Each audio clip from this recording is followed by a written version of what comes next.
Yesterday, the Judiciary Committee Subcommittee on Human Rights and the Law hosted a hearing to examine the rise of artificial intelligence.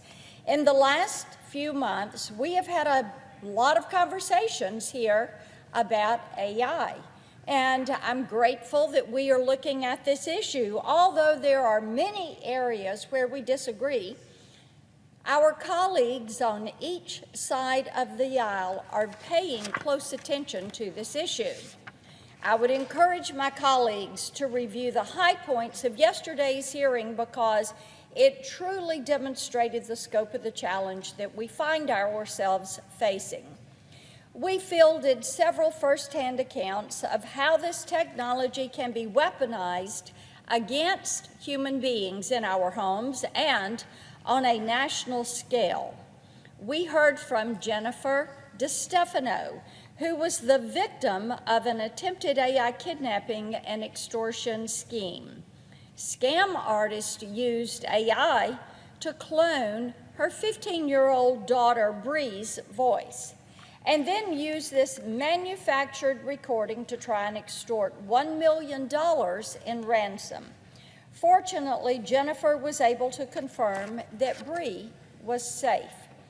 But you can see how criminals could, and indeed will, and certainly are, beginning to leverage this technology against other families.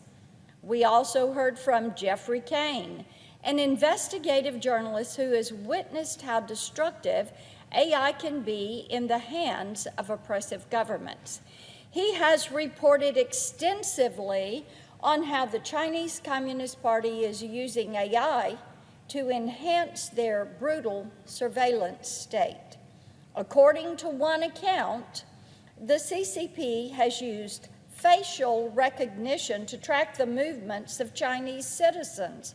They have even used it to track their citizens as young as 9 days old. This is how the Chinese Communist Party is using this technology. One of the things that we have learned is that China and the CCP are trying to control the market for artificial intelligence, just the same that we have learned they are doing for 5G, for quantum computing, and for other groundbreaking technologies. They said as much back in 2017 when they released their National AI Development Plan. Their goal is to be the dominant force in artificial intelligence by the time we reach 2030. But whether we're talking about the threat from scam artists or hostile foreign powers, it's time to prove that the United States Senate understands why we must lead in setting the standards for and developing artificial intelligence, rather than ceding this authority and this place to Xi Jinping and the Chinese Communist Party. That means continuing the work that we started in yesterday's hearing. And Madam President, it is so important to note this was a bipartisan hearing. Chairman Ossoff did a great job in leading this discussion. We had great participation in this hearing.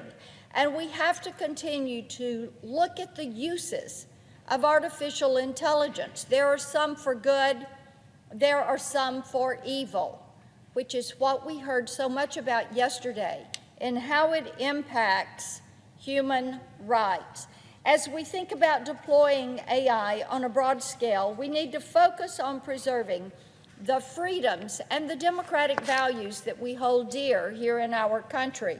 It also means finally enacting a national data privacy standard to govern the collection and the sharing of our personal information.